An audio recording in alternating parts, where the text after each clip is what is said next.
Hello বন্ধুরা, কেমন আছো সকলে? আমি Nupur. Welcome everybody to my channel nature at the very core of science. এই উপেন্দ্র কিশোর রায়চৌধুরীর লেখা ছেলেদের মহাভারত গল্পটার মধ্যে লেখক অনেক জায়গাতেই কৌতুক প্রিয়তা করে কিন্তু লিখেছেন।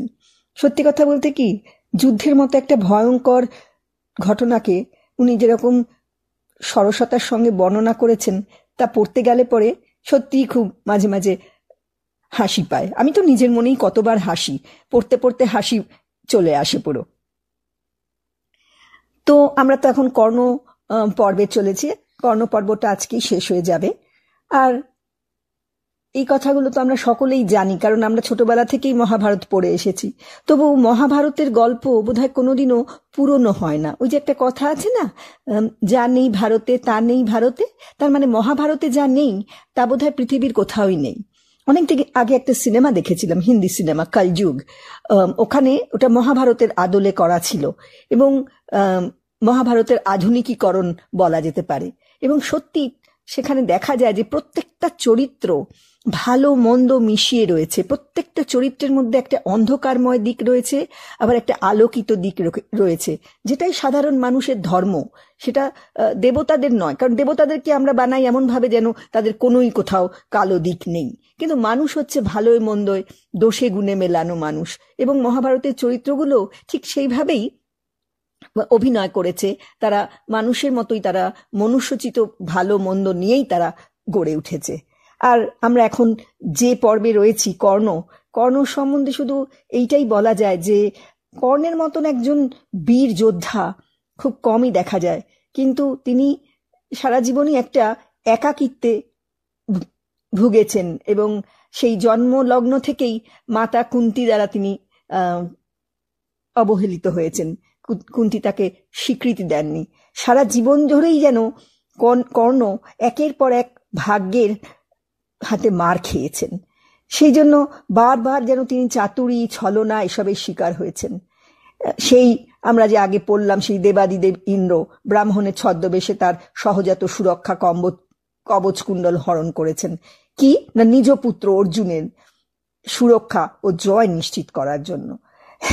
নিজের জননীও তাকে অন্যায় প্রতিজ্ঞায় আবদ্ধ করেছেন। দ্রোণাচার্য তাকে ছলনা করেছেন, তার কাছে শিষ্যত্বকালে তাকে শিষ্য করে বরণ করে নেননি। আর দ্রৌপদী তো ভারী সভায় তাকে অপমানই করেছেন, স্বয়ংবর সভায় তাকে চেষ্টাই করতে দেননি ধনুকে গুণ চড়ানোর জন্য। সেই জন্যই খুব দুঃখ লাগে কর্ণ চরিত্রটার জন্য। কিন্তু এও ঠিক কথা যে তিনি অসৎসঙ্গে পড়ে গিয়েছিলেন। দুর্যোধনদের সঙ্গ তো কখনো সৎসঙ্গ হতে পারে না। তো দেখি এই পর্বে আমরা দেখব যে কর্ণ চরিত্রটা কি কি দুর্ভাগ্যের সম্মুখীন হয় এবং কিভাবে এই কর্ণ পর্বের সমাপ্তি হয় কর্ণের মৃত্যুর মধ্যে দিয়ে। সঙ্গে থাকুন, আমার ভালো লাগছে আপনারা থাকলে পরে সঙ্গে। এ সময় অশ্বত্থামা দুর্যোধনের দুটি হাত ধরিয়া বলিলেন, মহারাজ আর কেন? এখনো ক্ষান্ত হও। আর পাণ্ডবদিগের সহিত যুদ্ধের প্রয়োজন নাই। যুদ্ধের মুখে ছাই। আমাদের সকলেই মরিয়া গিয়াছেন, কয়েকজন মাত্র আমরা বাঁচিয়া আছি। এখনো যুদ্ধ হইতে ক্ষান্ত হও, নহিলে নিশ্চয়ই মারা যাইবে। কিন্তু দুর্যোধন সেই উপকারী বন্ধুর কথায় কান দিলেন না। তিনি বলিলেন, অর্জুন বড় ক্লান্ত হইয়াছে, কর্ণ এখনই তাহাকে বধ করিবেন।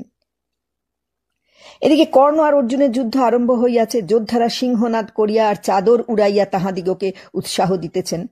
এমন যুদ্ধ কি সচরাচর হয়? তাই আজ দেবতারা অবধি আকাশ পরিপূর্ণ করিয়া তামাশা দেখিতে আসিয়াছেন।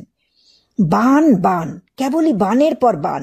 অর্জুন মারেন, কর্ণ কাটেন, কর্ণ মারেন, অর্জুন কাটেন। অর্জুনের এক বানে পৃথিবী আকাশ সূর্য অবধি জ্বলিয়া উঠিল। যোদ্ধাদের কাপড়ে আগুন। বেচারারা বুঝি পালাইবার পূর্বেই মারা যায়। উহার নাম আগ্নেয় অস্ত্র। কি ঘোরতর! ধর হর হর হর ধক ধক শব্দ। গেল বুঝি সব। ওই দেখো, কর্ণ বরুণাস্ত্র ছুড়িয়াছেন। ওই কালো কালো মেঘে আকাশ ছাইয়া গেল। কি ঘোরতর অন্ধকার! কি ভয়ানক বৃষ্টি! সৃষ্টি বুঝি লয় হয়। অমনি দেখো, কি ভীষণ ঝড় বহিল। মেঘ বৃষ্টি উড়াইয়া নিল, সৃষ্টি বাঁচিল। অর্জুন বায়ব্য অস্ত্র মারিয়াছেন, তাহাতেই এত ঝড়। আর একটা অস্ত্র আরো ভীষণ, ইহা অর্জুন ইন্দ্রের নিকট পাইয়াছিলেন। অস্ত্রের অদ্ভুত গুণে গান্ডীব হইতে কত ক্ষুরপ্র, কত নালিক, কত অঞ্জলিক, কত নারাজ, কত অর্ধচন্দ্রই না বাহির হইতেছে। এবারে বুঝি আর কর্ণের রক্ষা নাই। কিন্তু কর্ণ মরিলেন না। তিনি ভার্গবাস্ত্রে অর্জুনের সকল অস্ত্র দূর করিলেন, আর লোকও মারিলেন কতই। কর্ণের কি অসীম তেজ! কৃষ্ণ আর অর্জুনকে তিনি কি ব্যস্তই না করিয়া রাখিয়াছেন। তখন ভীম ক্রোধভরে বলিলেন, ও কি অর্জুন, মন দিয়া যুদ্ধ করো। কৃষ্ণ বলিলেন, অর্জুন, তোমার উৎসাহ দেখিতেছি না কেন? তাহাতে অর্জুন ব্রহ্মাস্ত্র মারিলে কর্ণ তাহা কাটিতে ছাড়িলেন না। কিন্তু ইহার পর অর্জুন যে আর একটা ব্রহ্মাস্ত্র মারিলেন, সে বড়ই ভয়ানক। কত যোদ্ধাই তাহাতে মরিল, কিন্তু তথাপি বানক্ষেপে ত্রুটি নাই। বৃষ্টিধারার মতো তাহার বাণ পড়িতেছে। তখন অর্জুনের 18টি বাণ ছুটিয়া চলিল। তাহার 3টি বিধিল কর্ণের গায়ে, একটিতে কাটিল তাহার ধ্বজ, আর 4টা খাইলেন শল্য। বাকি 10টিতে রাজপুত্র সভাপতির মাথাটি কাটা গেল। বাণের আর অন্তই নাই। হাতি, রথি, পদাতি সবই বুঝি কাটিয়া শেষ হয়। এবারে কর্ণ কাবু হইবেন। কিন্তু হায়, অর্জুনের ধনুকের গুণ যে ছিড়িয়া গেল। এখন উপায়? কর্ণ সুযোগ পাইয়া কত বাণই মারিতেছেন। কৃষ্ণকে 60, অর্জুনকে 8, ভীমকেও অনেক, সৈন্যগুলিকে তো অসংখ্য। সর্বনাশ হইল বুঝি। দেখো কৌরবদের কত আনন্দ। যাহা হোক, ওই অর্জুনের ধনুকে আবার গুণ চড়িল। কর্ণের বাণের আর সে তেজ নাই। এখন অর্জুনের বাণেই আকাশ অন্ধকার। ওই কর্ণের গায়ে 19 বাণ পড়িল। শল্যের গায়ে 10টি বিধিল। কর্ণ রক্তে লাল হইয়া গিয়াছেন। কিন্তু তথাপি তিনি অর্জুনকে 3 বাণ আর কৃষ্ণকে 5 বাণ মারিতে ছাড়েন নাই। ওই 5টি বাণই 5টি মহাসর্প। কৃষ্ণকে বিধিয়া উহারা আবার কর্ণের নিকট ফিরিয়া যাইতে যাইতে মধ্যপথে অর্জুনের ভল্লে খণ্ড খণ্ড হইল। অর্জুনের 8-10 বাণে কর্ণের কি দশা হইয়াছে দেখো। অর্জুনের কি অতুল বিক্রম, কি ভীষণ বাণবৃষ্টি! আকাশ আঁধার হইল। কর্ণের রথ কাটিয়া গেল। তাহার সঙ্গে একটি রক্ষক আর বাঁচিয়া নাই। অপর কৌরবরা অর্জুনের ভয়ে তাহাকে ফেলিয়া পলায়ন করিতেছে। কৌরবদের মধ্যে কেবল কর্ণ ভয় পান নাই। তিনি অর্জুনের সামনেই বাণবৃষ্টি করিতেছেন। এমন সময় কোথা হইতে ওই সাপটা আসিয়া কর্ণের তুনের ভিতর ঢুকিল। এ সেই অশ্বসেন। খাণ্ডবদাহের সময় যে অনেক কষ্টে পাতালে ঢুকিয়া প্রাণ বাঁচাইয়াছিল, সেই রাগে সে আজ কর্ণের বাণের ভিতর ঢুকিয়া অর্জুনকে বধ করিতে আসিয়াছে। কর্ণ ইহার কিছুই জানেন না। অশ্বসেন যে বাণের ভিতর ঢুকিয়াছে, তাহারও চেহারা সাপের মতন। কর্ণ অর্জুনকে মারিবার জন্য এই বাণ বহুকাল যাবৎ পরম যত্নে চন্দন চূর্ণের ভিতর রাখিয়াছিলেন। এখন অর্জুনকে কিছুতে আঁটিতে না পারিয়া কর্ণ সেই দারুণ বাণ ধনুকে জুড়িয়া বসিয়াছেন। তাহার সঙ্গে সঙ্গে উল্কা বৃষ্টি আরম্ভ হইয়াছে।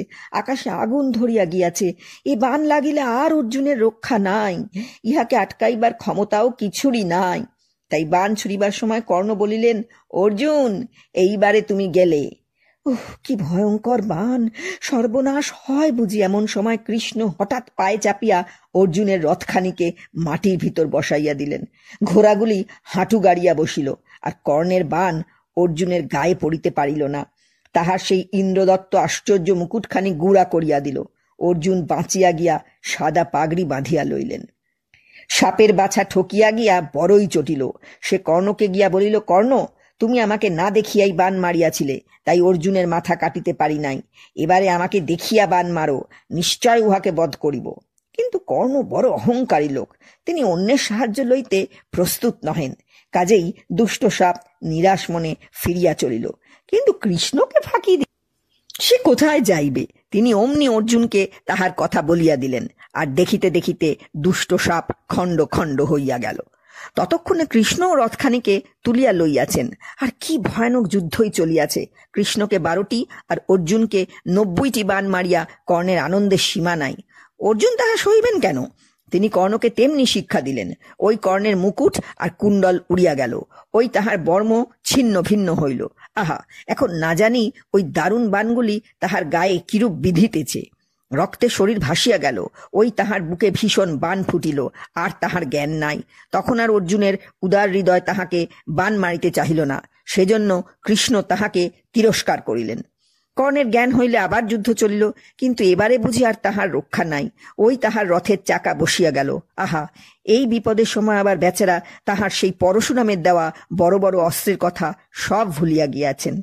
নিজেরই পাপের ফল। পরশুরামকে ফাঁকি দিয়া তিনি তাহার নিকট অস্ত্রবিদ্যা শিখিতে গেলেন। বলিলেন, আমি ব্রাহ্মণ। পরশুরাম যথার্থই ব্রাহ্মণ বোধে তাহাকে অশেষ অস্ত্রশস্ত্র দিয়া বিধিমতে যুদ্ধবিদ্যা শিখাইলেন। তারপর একদিন দেখেন কি যে এ ব্রাহ্মণ নয়, ক্ষত্রিয়। কাজেই তখন তিনি শাপ দিলেন, মৃত্যুকালে তুই এ সকল ভুলিয়া যাইবি। তারপর আর একবার দৈবাত এক ব্রাহ্মণের বাছুর মারিয়া ফেলাতে সেই ব্রাহ্মণ তাহাকে শাপ দেন, যুদ্ধের কালে যখন তোর বড়ই আতঙ্ক হইবে, ঠিক সেই সময় তোর রথের চাকা বসিয়া যাইবে। সেই সকল পুরাতন পাপের শাস্তি আজ আসিয়া একসঙ্গে উপস্থিত হইল। আহা, ওই দেখো তিনি হাত ছুড়িয়া আক্ষেপ করিতেছেন, কিন্তু বীরের তেজ নাকি বিপদেও লোপ পায় না। তাই এখনো তিনি অর্জুনের সহিত ঘোর যুদ্ধে মত্ত। ইহার মধ্যেও কৃষ্ণের হাতে 3 আর অর্জুনকে 7 বাণ মারিতে ছাড়েন নাই তিনি। তাহাতে অর্জুনের বাণ খাইয়া এবার মন্ত্র পড়িয়া ব্রহ্মাস্ত্র ছাড়িলেন। অর্জুন ইন্দ্রাস্ত্র মারিয়া তাহাও আটকাইয়াছেন। তারপর আবার অর্জুনের ব্রহ্মাস্ত্র প্রভৃতি অশেষ বাণে জর্জরিত হইয়াও না জানি কিরূপে কর্ণ তাহার ধনুকের গুণ কাটিলেন।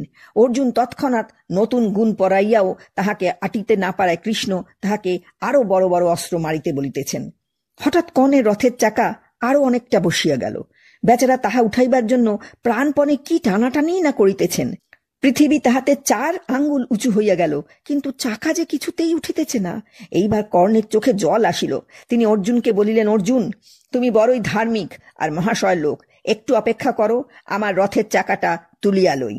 তাহার উত্তরে কৃষ্ণ বলিলেন, সুতপুত্র, বড় ভাগ্য যে এখন তোমার ধর্মের কথা মনে হইয়াছে, কিন্তু যখন ভীমকে বিষ খাওয়াইবার পরামর্শ দিয়াছিলে, দ্রৌপদীকে সভায় আনিয়া অপমান করিয়াছিলে, ছলপূর্বক যুধিষ্ঠিরকে পাশায় হারাইয়াছিলে, যতুগৃহে পাণ্ডবদিগকে পোড়াইতে গিয়াছিলে, আর সকলে মিলিয়া বালক অভিমন্যুকে বধ করিয়াছিলে, তখন তোমার ধর্ম কোথায় ছিল? এখন ধর্ম ধর্ম করিয়া তালু ফাটাইলেও আর তোমার রক্ষা নাই।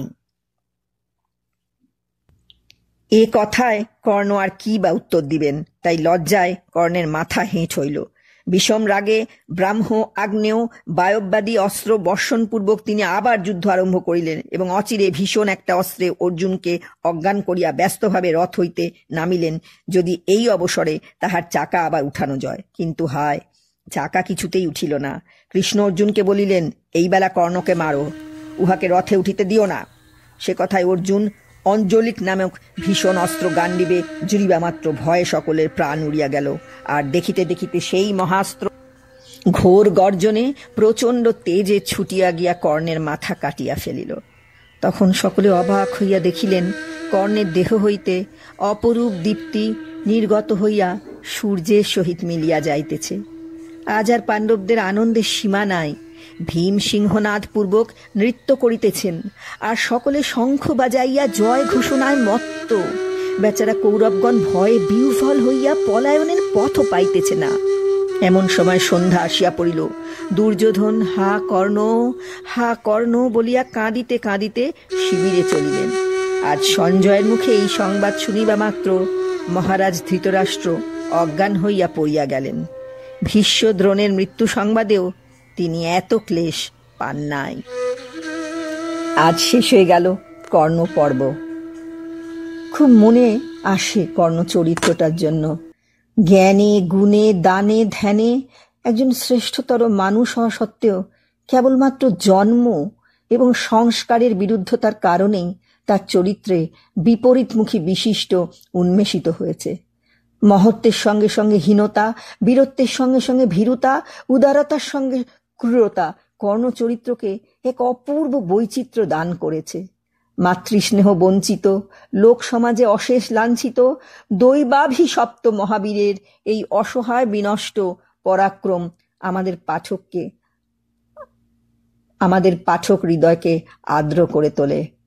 আমরা মুহ্যমান হয়ে যাই শোকে। ভালো থাকবেন সকলে, সঙ্গে থাকবেন, আপনাদের মতামত জানাবেন, তাহলে আমি খুব উৎসাহ পাব। Bye bye.